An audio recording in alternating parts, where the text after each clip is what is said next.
اللہ رب العزت نے اپنے وسیلے کو تلاش کرنے کا حکم دیا ہے۔ قرآن میں حکم ہے کہ وسیلہ تلاش کرو۔ ہاں جی، قرآن میں موجود ہے کہ وسیلہ تلاش کرو۔ جی، وسیلہ کی تعریف میں ہے اللہ کا قرب حاصل کرنا، وہ خواہ کسی نیک عمل سے کیا جائے۔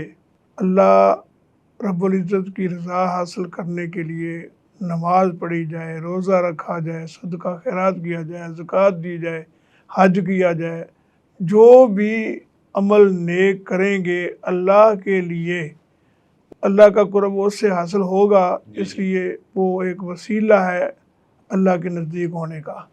یہ وسیلہ اللہ رب العزت کا حکم ہے، یا ایھا الذین آمنوا اتقوا اللہ وابتغوا الیہ الوسیلہ، ایمان والو اللہ سے ڈرو، اس کی طرف وسیلہ حاصل کرو۔ وہ وسیلہ کیا ہے جس کا حکم ہے؟ وہ نیک اعمال ہیں، اور اللہ کی رضا حاصل کرنے کے لیے، اس کی خوشنودی حاصل کرنے کے لیے کوئی بھی نیک عمل کیا جائے تو وہ اللہ کے قریب کرتا ہے۔ یہ نیک اعمال جو ہیں نا، یہ گویا کہ وسیلہ ہوں گے۔ نیک اعمال کے ذریعے اللہ کا قرب حاصل کرنا، اس کا حکم دیا گیا ہے۔ وسیلے کا اصل مفہوم ہے قرب حاصل کرنا، یعنی اس آیت کے اندر اللہ تعالیٰ نے ہمیں یہ حکم دیا ہے کہ اللہ کا قرب تلاش کرو۔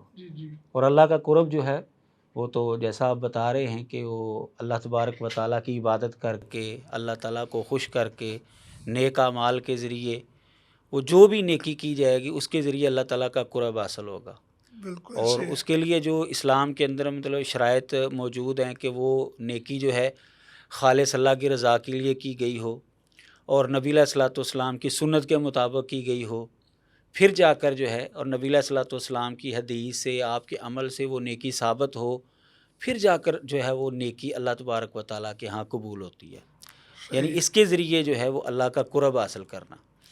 اس لیے مفسرین یہ کہتے ہیں کہ یہ جو آگے جو آیت کے اندر لفظ ہے وَابْتَغُوا إِلَيْهِ الْوَسِيلَةَ وَجَاهِدُوا فِي سَبِيلِهِ، یہ واو جو ہے یہ تفسیر کے لیے ہے، یعنی وسیلہ کی تفسیر کر رہی ہے یہ واو، کہ وسیلہ سے مراد کیا ہے کہ اللہ کے راستے میں جہاد کرو، یعنی اللہ کے راستے میں محنت کرنی ہے، کوشش کرنی ہے، وہ قتال کے ذریعے ہو، کسی بھی طریقے سے، اس کے ذریعے اللہ تعالیٰ کا قرب حاصل ہو۔